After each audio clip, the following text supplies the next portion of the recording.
It's after 90 minutes, and Seattle Sounders continue their dominance against the Houston Dynamo. Like if you don't know, Houston Dynamo have never won in Seattle. Never.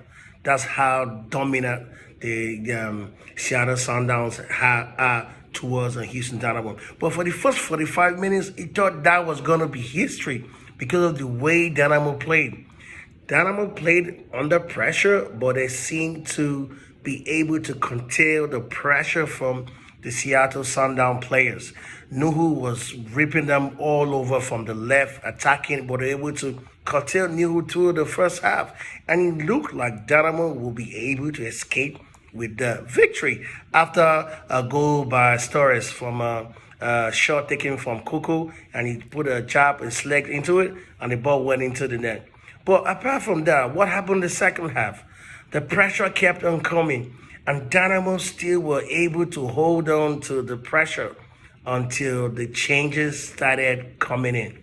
So for me, it's quite disappointing because this happens all the time.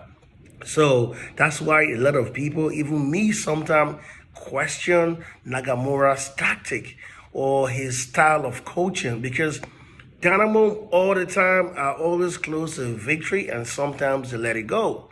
And then, boom, the performance gets some result, but lack the consistency to be able to keep that momentum going to gain points. Same thing tonight. With all due respect, Brooklyn Reigns made his debut today. Amazing kid, somewhat amazing player with so much prospect. But is he ready yet for the challenge, for the MLS challenge? I don't think so. As far as I'm concerned, Brooklyn Reigns had no business in this game, because this game was a game that Dynamo needed to not just win, but get a point. And second was an away game. You put in rookies like that in games where you are confident, maybe like 2 goals or 3 goals up, and that game, a player like that can flourish and build his confidence. Not throwing him to the lion's den. He didn't make one single pass. He looked confused the whole time It was so bad that he got substituted 30 minutes after he was brought in the second half. And teenage, good player, I know that, but teenage shows sign of rustiness in this game. And that's what cost the second goal.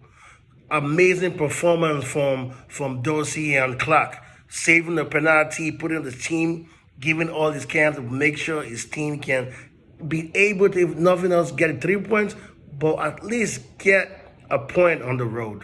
But all that did not happen, So I keep on asking, like, instead of bringing Brooklyn, why didn't you bring Quintero in? Maybe Quintero will be able to, do something better, at least be able to coordinate more with the midfield and pass the ball, because Brooklyn was dumbfounded the whole time he was in the field.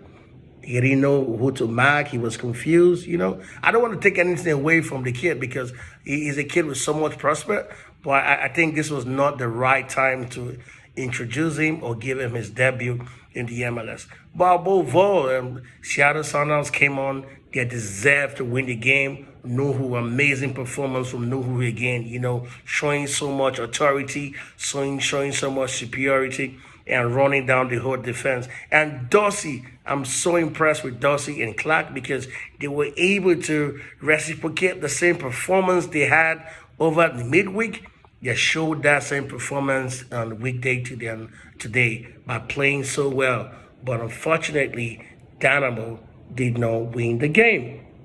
So it is. Dynamo is back down again. Dynamo now has lost, and I'm going to lose points as Shadow Sound climb up on the table, and we continue to see how this unfolds.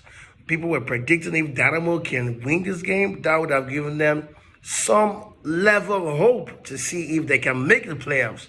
But after losing this game, that hope goes down the drain more and more, knowing that playoff this season is just a dream. But who knows? Dynamo will leave and fight another day. Thank you for watching.